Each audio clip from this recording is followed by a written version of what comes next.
नमस्कार साथियों, स्वागत है आप सभी का आपके अपने YouTube channel Kedarnath classes Uttarakhand में। तो रात के 10 बज चुके हैं। 10 बजे आपके लिए लेकर आते हैं हम उत्तराखंड खजाना क्लास। और जैसा कि आज आपने न्यूज़ देख ही ली होगी जो आपके आगामी परीक्षाएं हैं। एंड जैसे अगर मैं बात कर लूँ, आपका LT का एग्ज़ाम, सहायक लेखाकार का एग्ज़ाम, अब BDO BPDO क्लर्क बंदरोगा, इन सभी की डेट आपकी एक प्रकार से संकेत दे दी है आयोग ने कि कब कब हो सकता है। तो आपका सितंबर से दिसंबर के मध्य BDO BPDO क्लर्क के एग्ज़ाम होंगे और आपका सचिवालय रक्षक के। तो आप मान के चलिएगा आपके पास 3, साढ़े 3, 4, 5 माह है, इतना मान सकते हैं। लेकिन आप सितंबर तक अगर लगाए तो 3 या 2 माह आपके पास कम से कम बचेंगे। लेकिन सितंबर में स्टार्ट होंगे ये वाले एग्ज़ाम। 3 एग्ज़ाम हैं आपके सितंबर दिसंबर के मध्य, सचिवालय रक्षक का, BDO BPDO और आपका क्लर्क वाला। तो अपनी तैयारी को बनाए रखें। ये वो 3 माह ऐसा समय है जो आपको आपके सपने साकार करने में सहायता देंगे। आप सरकारी नौकरी के जो अपने सपने संजोए हैं उनको पूरा कर सकते हैं अगर आप इन 3 माह में लगन से पढ़ेंगे तो। मेरे अकॉर्डिंग तो जो एक प्रकार का सीरियस पढ़ने वाला होगा बच्चा, उसका लगभग सिलेबस कंप्लीट हो चुका होगा। लगभग 75-80% उसने कवर कर लिया होगा और वो 1 माह के अंदर अपना पूरा सिलेबस कंप्लीट कर लेगा। और उसके बाद वो 2 माह जम के रिविज़न करेगा। और वो ही सबसे बढ़िया महत्वपूर्ण चीज़ होती है एग्ज़ाम में। अगर आपने रिविज़न किए बिना आप गए तो आप याद के क्वेश्चन को भी गलत कर सकते हैं। तो इसलिए सबसे महत्वपूर्ण चीज़ होती है रिविज़न करना। अगर आपका रिविज़न नहीं है तो आप एक तरह से याद वाले क्वेश्चन, लगभग एग्ज़ाम में आपके 50 क्वेश्चन ऐसे बनते हैं जो ईजिली होते हैं, लेकिन उसे हम गलती से गलत करते हैं और वहीं से हम पिछड़ जाते हैं। तो वो चीज़ आपकी अच्छी होनी चाहिए और वो चीज़ अच्छी होगी आपके लगातार रिवीजन से। मैंने आपसे पहले भी कहा था कि मुझे आपकी मात्र 20 से 25 मिनट चाहिए और इस 20 से 25 मिनट में आपको इतना बेहतरीन रिवीजन मैं दिखाऊंगा। आप अगर लगातार इन्हें देखते रहेंगे तो आपका खुद आपको लगेगा कि हाँ, हमें बहुत कुछ यहाँ से मिल रहा है। ये क्लास रोज़ाना आपके 10 बजे आएगी। ज्योग्राफी की भी मैं क्लास चलाऊँगा, बाकी GS के भी कराऊँगा। और आपका जो उत्तराखंड है वो तो चलेगा ही। 20-25 मिनट में आपको 30 से 35 क्वेश्चन का मैं टेस्ट लेता हूँ यहाँ पर, क्विज MCQ की तरह, और एक्स्ट्रा फैक्ट भी मैं आपको बता के चलता हूँ। चलिएगा, शुरुआत करते हैं आज की इस वीडियो की। अगर आप हमारे चैनल पर नए हैं, आपने अभी तक हमारे चैनल को सब्सक्राइब नहीं किया तो चैनल सब्सक्राइब कर लें। वीडियो अच्छी लगे तो लाइक करें और अपने सभी साथियों में इसे शेयर करना ना भूलें। क्वेश्चन नंबर 1 है, उत्तराखंड के किस जिले में जनसंख्या घनत्व सर्वाधिक है? तो अगर हम बात करें उत्तराखंड में तो देखिएगा, जिला हमारे हरिद्वार में सर्वाधिक जनसंख्या घनत्व है। तो क्वेश्चन नंबर 1 का आंसर हमारा C होगा। बाकी हरिद्वार में ही आपके सर्वाधिक जनसंख्या है। और अगर मैं बात करूँ हरिद्वार के बारे में तो सर्वाधिक आपकी SC आबादी भी हमें हरिद्वार में ही देखने को मिलेगी। हरिद्वार की अगर मैं बात करूँ तो सर्वाधिक विधानसभा सीटें भी आपको हरिद्वार में ही देखने को मिलेगी। बाकी अगर मैं बात करूँ तो राज्य में न्यूनतम लिंगानुपात भी आपको हरिद्वार में मिलेगा। हरिद्वार ही वह क्षेत्र है जहाँ से गंगा हमारे मैदान में प्रवेश करती है। आपका कनखल यहीं पर है, शमशान मंदिर यहीं पर है, बिल्व पर्वत, नील पर्वत यहीं पर है, मनसा मंदिर, चामुंडा मंदिर यहीं पर है। बाकी मैं बात करूँ तो गंगा मंदिर भी यहीं पर है, जिसे सवाई राजा मान सिंह जी के द्वारा बनवाया गया था, जो अकबर के यहाँ दरबार में थे। बाकी मैं बात करूँ तो हर की पैड़ी यहीं पर है। भीमगढ़ा क्षेत्र भी आपको यहीं मिलेगा। ऊपरी गंगा और पूर्वी गंगा नहर भी हरिद्वार क्षेत्र में ही सम्मिलित हैं। तो इतने फैक्ट आपको यहाँ से याद करके चलने हैं। क्वेश्चन नंबर 2 है, पंचेश्वर बांध किस नदी के ऊपर प्रस्तावित है? तो देखिए, अगर हम बात करें अभी वर्तमान में जो उत्तराखंड की सबसे बड़ी परियोजना है, जल विद्युत परियोजना, तो वह टिहरी बांध परियोजना है। लेकिन अभी जो हमारी प्रस्तावित है या जिस पे कार्य चल रहा है वह है पंचेश्वर बांध। पंचेश्वर बांध की अगर मैं बात करूँ तो ये हमारी काली नदी पे निर्मित है। तो क्वेश्चन नंबर 2 का आंसर हमारा C होगा। पंचेश्वर बांध हमारा 68-40 मेगावाट की विद्युत परियोजना है, जो कि एक प्रकार से 2 देशों में सम्मिलित है, हमारे भारत और नेपाल दोनों देशों की संयुक्त ये परियोजना है। और इसमें कुछ एक प्रकार से शर्तें हैं कि जितना भी इससे आपका बिजली बनेगी इस परियोजना से, उसको आधा आधा बांट लिया जाएगा नेपाल में और आपके भारत में। बाकी इससे जो जल प्राप्त होगा वो भी आधा आधा बांट लिया जाएगा। काली नदी की मैं बात करूँ तो राज्य की सबसे लंबी नदी है काली नदी। लिपुलेख के पास कालापानी नामक स्थान से निकलती है। शारदा के नाम से बाद में आपके नेपाल क्षेत्र में चली जाती है। चंपावत के बरमदिया मंडी से आगे इसे शारदा के नाम से जाना जाता है। क्वेश्चन नंबर 30 है, कामेट पर्वत की ऊंचाई कितनी है? तो कामेट पर्वत की ऊंचाई है हमारी, यहाँ पर फिट में मालूम की है, वैसे आपके अगर मैं बात करूँ तो 77-56 मीटर है कामेट की ऊंचाई, लेकिन फिट में है आपका 25,413 फीट। तो क्वेश्चन नंबर 30 का आंसर हमारा सी हो जाएगा। क्वेश्चन नंबर 4 है नंदाकिनी नदी अलकनंदा में मिलती है। तो नंदाकिनी नदी आपके अलकनंदा में मिलेगी। ये दोनों नदियों का संगम होता है आपके नंदी प्रयाग में, जो कि दूसरा प्रयाग है। प्रथम प्रयाग आपका विष्णु प्रयाग है, उसके बाद में हमारा नंदी प्रयाग आता है अलकनंदा और नंदाकिनी के संगम पे। बाकी कोई राजा हुए हैं नंद नाम के, उनके नाम पर नंद प्रयाग का नाम रखा गया। क्वेश्चन नंबर 5 है धागुली आभूषण पहना जाता है। तो धागुली आभूषण की अगर हम बात करें तो ये हमारा हाथ में पहना जाता है। तो क्वेश्चन नंबर 5 का आंसर हमारा डी हो जाएगा। धागुली आभूषण कहाँ पहना जाता है? हाथ में। क्वेश्चन नंबर 6 है किस स्थान को महात्मा गांधी जी ने मिनी स्विट्जरलैंड कहा था? तो अगर हम बात करें मिनी स्विट्जरलैंड के बारे में तो ये कहा है हमारे पिथौरागढ़ को। तो क्वेश्चन नंबर 6 का आंसर हमारा सी हो जाएगा, पिथौरागढ़। उसके बाद अगर हम बात करें तो पिथौरागढ़ के बारे में, तो पिथौरागढ़ सोर घाटी में स्थित है। कोट भ्रमरी अगर मैं बात करूँ तो पाताल भुवनेश्वर गुफा हमें पिथौरागढ़ में देखने को मिलेगी। ध्वज मंदिर पिथौरागढ़ में मिलेगा। बाकी बिरथी जलप्रपात बड़ा प्रसिद्ध है, जो कि आपके पिथौरागढ़ के मुनस्यारी क्षेत्र में आता है। बाकी लिपुलेख दर्रा हमें पिथौरागढ़ में देखने को मिल जाएगा। और मुख्य रूप से अगर हम बात करें यहाँ भोटिया जनजाति भी आपको देखने में मिल जाएगी। भोटिया जनजाति मुख्य रूप से पिथौरागढ़ क्षेत्र में पाई जाती है। क्वेश्चन नंबर 7 है निम्न में कौन सा स्थान देहरादून में स्थित नहीं है? तो आपका लक्ष्मण सिद्ध, कालोसीत और गुच्चू पानी, ये तीनों ही स्थान हमारे देहरादून में है। जागेश्वर स्थान हमारा अल्मोड़ा में है। तो क्वेश्चन नंबर 7 का आंसर हमारा डी हो जाएगा। क्वेश्चन नंबर 8 है उत्तराखंड में किस जनपद की सबसे कम जनसंख्या है? तो ये इस प्रकार के जनसंख्या से लास्ट टाइम आपके 4 क्वेश्चन बने थे जो व्यक्तिक सहायक का एग्जाम हुआ था उसमें। तो सर सबसे कम जनसंख्या की मैं बात करूँ तो ये रुद्रप्रयाग में स्थित है। तो क्वेश्चन नंबर 8 का आंसर हमारा बी हो जाएगा। और सर्वाधिक जनसंख्या हरिद्वार में। रुद्रप्रयाग की मैं बात करूँ तो देखिएगा सबसे कम उद्योगों वाला जिला आपके रुद्रप्रयाग है। बाकी सर्वाधिक पुरुष साक्षरता आपको रुद्रप्रयाग में देखने को मिलेगी। बाकी हमारा केदारनाथ धाम यहीं पे स्थित है रुद्रप्रयाग वाले क्षेत्र में ही। क्वेश्चन नंबर 9 है, बड़ा इंटरेस्टिंग क्वेश्चन है, बहुत अच्छा क्वेश्चन है। इंदिरा अम्मा भोजनालय योजना कब प्रारंभ की गई? तो इंदिरा अम्मा भोजनालय योजना प्रारंभ की गई है 15 अगस्त 2015 को। तो क्वेश्चन नंबर 9 का आंसर हमारा सी हो जाएगा। क्वेश्चन नंबर 10 है झोड़ा नृत्य को पिथौरागढ़ में क्या कहते हैं? तो झोड़ा नृत्य को पिथौरागढ़ में कहा जाता है भवेनी। तो क्वेश्चन नंबर 10 का आंसर हमारा ए हो जाएगा। क्वेश्चन नंबर 11 है नवाघाट स्थित है, इनकी नवाघाट किस जगह पे स्थित है? तो नवाघाट हमारा स्थित है ऋषिकेश में। तो क्वेश्चन नंबर 11 का आंसर हमारा बी हो जाएगा, ऋषिकेश। क्वेश्चन नंबर 12 है national academy of public administration कहाँ स्थित है? तो ये हमारा स्थित है देहरादून के मसूरी में। तो क्वेश्चन नंबर 12 का आंसर हमारा बी हो जाएगा। बाकी मसूरी से आपको याद रख लेना है कि राज्य की सबसे प्राचीन जो नगर पालिका बनी थी 1842 में, वो हमारे मसूरी में ही बनी थी। बाकी राज्य का प्रथम समाचार पत्र द हिल्स भी हमारे मसूरी से ही निकला था। तो हम कह सकते हैं उत्तराखंड समाचार पत्रों की जन्मभूमि मसूरी है। बाकी अगर हम बात करें तो जॉन मैकिनन नामक व्यक्ति ने द हिल्स नामक समाचार पत्र को 1842 में मसूरी क्षेत्र से निकाला था। तो क्वेश्चन नंबर 12 का आंसर हमारा बी हो जाएगा। क्वेश्चन नंबर 13 है प्रसिद्ध दून स्कूल की स्थापना किसने की? तो ये कई बार क्वेश्चन बना है। तो प्रसिद्ध दून स्कूल की स्थापना हमारे C.R. दास यानी कि सतीश रंजन दास जी के द्वारा की गई थी। बाकी दून स्कूल का आपको वर्ष बताना है कि किस वर्ष में दून स्कूल की स्थापना हुई थी। क्वेश्चन नंबर 14 चिपको आंदोलन की सक्रिय कार्यकर्ता गौरा देवी का जन्म किस गांव में हुआ था? तो देखिएगा गौरा देवी का महत्वपूर्ण योगदान रहा है आपके चिपको आंदोलन में। इन्होंने इसको मुख्य रूप से प्रारंभ किया था सबसे पहले। तो ये लाता गांव में इनका जन्म हुआ था। तो क्वेश्चन नंबर 14 का आंसर हमारा ए हो जाएगा। क्वेश्चन नंबर 15 है प्रसिद्ध गोचर मेला कब प्रारंभ हुआ? तो गोचर मेला जो चमोली में लगता है, तो ये आपका प्रारंभ हुआ था वर्ष 1943 में। क्वेश्चन नंबर 15 का आंसर हमारा डी हो जाएगा 1943। क्वेश्चन नंबर 16 है शाहजहाँफर किस नगर का प्राचीन नाम है?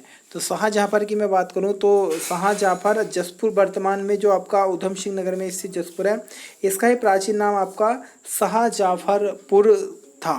क्वेश्चन नंबर 17 है उत्तराखंड का राष्ट्रीय खेल है तो उत्तराखंड का राज्य खेल आपको बताना है, तो इनमें से कोई नहीं है, क्योंकि उत्तराखंड का राज्य खेल हमारा फुटबॉल है। बाकी आपको ये भी बता के चलना है कि फुटबॉल को राज्य खेल का दर्जा कब मिला। क्वेश्चन नंबर 18, सौर घाटी किस जनपद के लिए प्रयुक्त होता है, यानी कि किस जनपद या जिले का नाम आपके सौर घाटी है। तो आपका पिथौरागढ़ को सौर घाटी के नाम से जानते हैं। तो क्वेश्चन नंबर 18 का आंसर हमारा सी हो जाएगा। बाकी पिथौरागढ़ के मैं फैक्ट आपको पहले ही बता चुका हूँ। क्वेश्चन नंबर 19 है, क्वेश्चन नंबर 19 है हमारा, जिम कॉर्बेट नेशनल पार्क की स्थापना कब हुई। तो बहुत इजी क्वेश्चन है, इस प्रकार के क्वेश्चन आ भी जाते हैं एग्जाम में, लेकिन सभी को अधिकांश इनका आपका आंसर याद रहता है। तो जिम कॉर्बेट नेशनल पार्क की स्थापना वर्ष 1936 में की गई थी, जो कि एशिया का प्रथम, अगर मैं कह दूँ तो बाघ संरक्षण आपका क्षेत्र है। तो क्वेश्चन नंबर 19 का आंसर हमारा भी हो जाएगा 1936 जिम कॉर्बेट नेशनल पार्क। उसके बाद अगर हम बात करें क्वेश्चन नंबर 20 के बारे में, तो चारण नामक उपनाम से जाने जाते हैं, इन्हें किन्हें चारण नामक नाम दिया गया है। तो इन्हें इनकी घुमक्कड़ प्रवृत्ति के कारण चारण नाम दिया गया है शिव प्रसाद डबराल जी को। तो क्वेश्चन नंबर 20 का आंसर हमारा बी हो जाएगा। क्वेश्चन नंबर 21 है, भगवान शिव और पार्वती की अष्ट धातु की मूर्ति कहाँ से प्राप्त हुई है। तो ये मूर्ति हमारे प्राप्त हुई है अल्मोड़ा के जागेश्वर से। तो क्वेश्चन नंबर 21 का आंसर हमारा ए हो जाएगा, जागेश्वर। क्वेश्चन नंबर 22 है, उत्तराखंड में अर्थव्यवस्था के लिए आय का प्रमुख स्रोत नहीं है। तो प्रमुख स्रोत नहीं है बताना है। तो देखिएगा, वन क्षेत्र में मुख्य आय का स्रोत है, पर्यटन तो है ही, खनन भी है। बाकी फिल्म उद्योग का इतना बड़ा कोई यहाँ पर आपको देखने को नहीं मिलेगा। तो उत्तराखंड की अर्थव्यवस्था में आय का प्रमुख स्रोत नहीं है, तो फिल्म उद्योग। क्वेश्चन नंबर 23 है, उत्तराखंड का थार कहते हैं, यानी कि किसे उत्तराखंड का थार कहा गया है। तो रानीखेत को उत्तराखंड का थार कहा जाता है। तो क्वेश्चन नंबर 23 का आंसर हमारा ए हो जाएगा। बाकी मैं रानीखेत के बारे में बात करूँ तो देखिएगा, रानीखेत अल्मोड़ा में स्थित है, और जानकारी मिलती है कि जिया रानी ने अल्मोड़ा में एक खेत में कुछ दिन निवास किया था। उसके बाद में उनके खेत में निवास करने के कारण इस क्षेत्र को रानीखेत कह दिया गया था। बाकी आधुनिक रानीखेत की स्थापना रेमजे जी के द्वारा की गई थी, और विलियम्स डोगल्स ने सर्वश्रेष्ठ हिल स्टेशन की उपाधि भी दी है हमारे रानीखेत को। उसके बाद अगर हम बात करें तो आपका भालू बांध रानीखेत में आपको देखने को मिल जाएगा। मन कामेश्वर मंदिर आपको रानीखेत में देखने को मिल जाएगा। भालू बांध को स्वर्णलता बांध के नाम से भी जानते हैं। क्वेश्चन नंबर 24 की तरफ बढ़ते हैं, चिपको आंदोलन प्रारंभ हुआ, यानी कि किस जगह से चिपको आंदोलन प्रारंभ हुआ था। तो ये हमारा चमोली के रैणी गांव से प्रारंभ हुआ था। तो क्वेश्चन नंबर 24 का आंसर हमारा भी हो जाएगा। चिपको आंदोलन कहाँ से प्रारंभ हुआ, रैणी गांव से, जो कि हमारे गौरा देवी जी के सहयोगों से प्रारंभ किया गया था। क्वेश्चन 25 है, गोरखाओं के शासन में मिझारी कर किससे लिया जाता था। तो देखिएगा, कत्यूरी हो या आपके गोरखे हों, इन्होंने या चंद हों, आपके कई प्रकार के कर लगाए थे। तो उन्हीं में से आपके कर लगाते हैं कि मिझारी कर गोरखाओं के द्वारा। तो मिझारी कर देखिएगा, जो शिल्पकारी होते थे उनसे और जागरिया ब्राह्मणों से, दोनों से लिया जाता था। तो क्वेश्चन नंबर 25 का आंसर हमारा सी हो जाएगा। क्वेश्चन नंबर 26 है, गणदेश सेवा संघ का गठन किसने किया। तो देखिएगा, लास्ट टाइम क्वेश्चन में थोड़ा गड़बड़ हुआ था, मैंने गणदेश सेवा संघ आपको बताया था 1939, मैंने शायद आपको बता दिया था। तो इसका आंसर देखिएगा, पहले अगर मैं बात करूं गणदेश सेवा संघ के बारे में, तो इसकी स्थापना की गई थी आपके 1938 में दिल्ली में की गई थी श्रीदेव सुमन जी के द्वारा। इसका उद्देश्य था एक पृथक पर्वतीय राज्य की स्थापना करना। तो 1938 में गणदेश सेवा संघ की स्थापना दिल्ली में की गई श्रीदेव सुमन जी के द्वारा। बाद में इसका नाम हिमालय सेवा संघ कर दिया गया था। श्रीदेव सुमन जी के बारे में बात करूँ तो देखिएगा, इनका जन्म हुआ था आपका 25 मई 1916 को टिहरी के जोल गांव में। बाकी अभी हाल ही में इनकी जयंती मनाई गई है 2021 में 25 मई को। आपको क्रम बताना है किस क्रम की वो जयंती मनाई गई है। बाकी श्रीदेव सुमन जी की मैं बात करूँ तो देखिएगा, इनके पिताजी का नाम हरिराम बडोनी था। बाकी श्रीदेव सुमन जी ने एक और महत्वपूर्ण कार्य किया था। 1939 में इन्होंने टिहरी प्रजामंडल की स्थापना टिहरी प्रजामंडल की स्थापना इन्होंने 1939 में की थी। बाकी उसके बाद अगर मैं बात करूँ तो ये अनशन पे बैठे थे आपके 3 मई 1944 को ये अनशन पे बैठे, और उसके बाद में 25 जुलाई 1944 को 84 दिन की भूख हड़ताल के बाद श्रीदेव सुमन जी शहीद हुए थे। और जिस समय शहीद हुए थे उस समय पवार वंशीय राजा नरेंद्र शाह जी का शासनकाल था। ये भी आपको फैक्ट याद करके चल लेना है। क्वेश्चन नंबर 27 है, उत्तराखंड में मूल्य वर्धित कर यानी कि वैट या वैल्यू एडेड टैक्स लागू होने की तारीख क्या थी। तो ये देखिएगा, ये आपका लागू हुआ था भारत में ही मुख्य रूप से लागू हुआ था तभी उसी समय 1 अप्रैल 2005 को। तो क्वेश्चन नंबर 27 का आंसर हमारा डी हो जाएगा। क्वेश्चन नंबर 28 है, पाताल नचोड़िया स्थान किस जनपद में स्थित है। तो देखिएगा, पाताल नचोड़िया स्थान की मैं बात करूं तो ये हमारा चमोली में स्थित है। तो क्वेश्चन नंबर 28 का आंसर हमारा ए हो जाएगा। एक यात्रा है आपकी नंदा देवी यात्रा, जो बड़ी वाली है हमारी, दो है, एक छोटी बड़ी। तो नंदा देवी राजजात यात्रा बड़ी, तो उस नंदा देवी राजजात यात्रा में एक स्थान पड़ता है, जब वो यात्रा कई स्थानों से गुजरती है तो उसका नाम है पाताल नचोड़िया, जो चमोली में ही पड़ता है। और ऐसी मान्यता है कि इस स्थान से, पाताल नचोड़िया वाले स्थान से महिलाएं आगे इस यात्रा में भाग नहीं लेती है और आगे पुरुष आते हैं और महिला वापस आ जाती है। तो ये इंपॉर्टेंट है। पाताल नचोड़िया कैसे भी आ सकता है, किस यात्रा का पड़ाव है, तो नंदा देवी राजजात यात्रा का। कहाँ पर है ये स्थान, चमोली में। खास बात क्या है कि इस स्थान से महिलाएं नंदा देवी राजजात यात्रा में आगे भाग नहीं लेती। एक क्वेश्चन आप लोगों के लिए, मुझे बताइएगा, नंदा देवी राजजात यात्रा में लाटू देवता कहाँ से सम्मिलित होते हैं। क्वेश्चन नंबर 29 है, टिहरी रियासत की राजधानी टिहरी की स्थापना कब की गई। तो देखिएगा, टिहरी की स्थापना आपके 28 दिसंबर 1815 में एक राजधानी के तौर पे की गई थी। तो क्वेश्चन नंबर 29 का आंसर हमारा भी हो जाएगा। सुदर्शन शाह जी के सहयोग से, और अंग्रेजों ने उनका सहयोग दिया था जब गोरखाओं से यहाँ से भगा दिया था। तो 28 दिसंबर 1815। क्वेश्चन नंबर 30 है, बूट चोलाधारी सूर्य भगवान जो मंदिर है वह किस जनपद में है। तो ये आपका मंदिर स्थित है चमोली जिले में। तो क्वेश्चन नंबर 30 का आंसर हमारा बी हो जाएगा। बाकी मैंने आपको पहले भी कई सारे सूर्य मंदिर बताए हैं, जैसे मड़ का सूर्य मंदिर पिथौरागढ़, और मंजियाली का सूर्य मंदिर उत्तरकाशी, भटवाड़ी का मंदिर भी, भटवाड़ी सूर्य मंदिर भी उत्तरकाशी में है। बाकी एक कुलसारी का सूर्य मंदिर है, वो आपका चमोली में आ जाएगा। बाकी अगर मैं बात करूँ तो खेती खान का सूर्य मंदिर आपके लोहाघाट चंपावत में आ जाएगा। और हिंडोला खाल का एक मैंने मंदिर लिखा होगा आपका, एक मंदिर और मैंने इसी प्रकार से सूर्य मंदिर आपको लिखाया था। हिंडोला खाल का सूर्य मंदिर मैंने आपको लिखाया था, सॉरी, हिंडोला खाल में एक सूर्य मंदिर लिखाया था जिसका नाम था पलेठी का सूर्य मंदिर। पलेठी का सूर्य मंदिर हिंडोला खाल डेहरी गढ़वाल देवप्रयाग में लिखाया था। और एक मंदिर मैंने घोड़ा खाल का सूर्य मंदिर लिखाया होगा आपको नैनीताल वाले क्षेत्र में। तो इतने आपको याद करके चल लेने हैं। क्वेश्चन नंबर 31 है, उत्तराखंड के प्रथम परमवीर चक्र विजेता का नाम क्या था। तो उत्तराखंड में देखिएगा, उत्तराखंड ही नहीं पूरे भारत में जो सबसे पहले परमवीर चक्र मिला है वो मेजर सोमनाथ शर्मा जी को मिला था। तो क्वेश्चन नंबर 31 का आंसर हमारा ए हो जाएगा।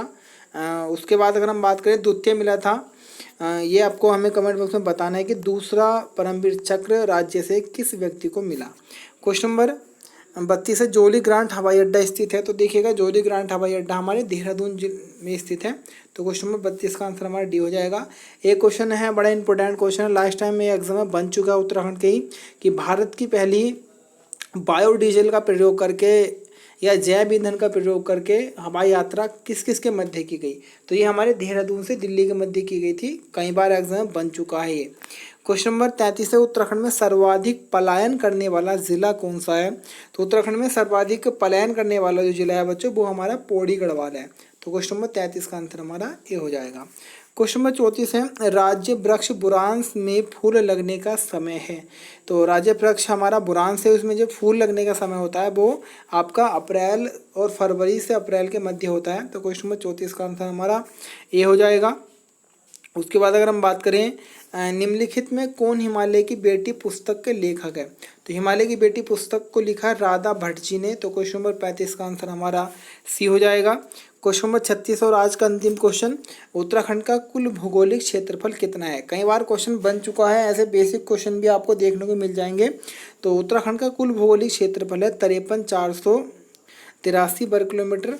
तो क्वेश्चन नंबर 36 का आंसर हमारा ए हो जाएगा। बाकी उसके बाद अगर आपको वीडियो अच्छी लगे तो लाइक करना, चैनल को सब्सक्राइब करना ना भूलें। बाकी कमेंट तो आपके लगातार रहने ही रहते हैं, आपके कमेंट मुझे मोटिवेट करते हैं और मैं लगातार ऐसे ही आपके लिए वीडियो लाता रहूँगा। फिलहाल के लिए धन्यवाद।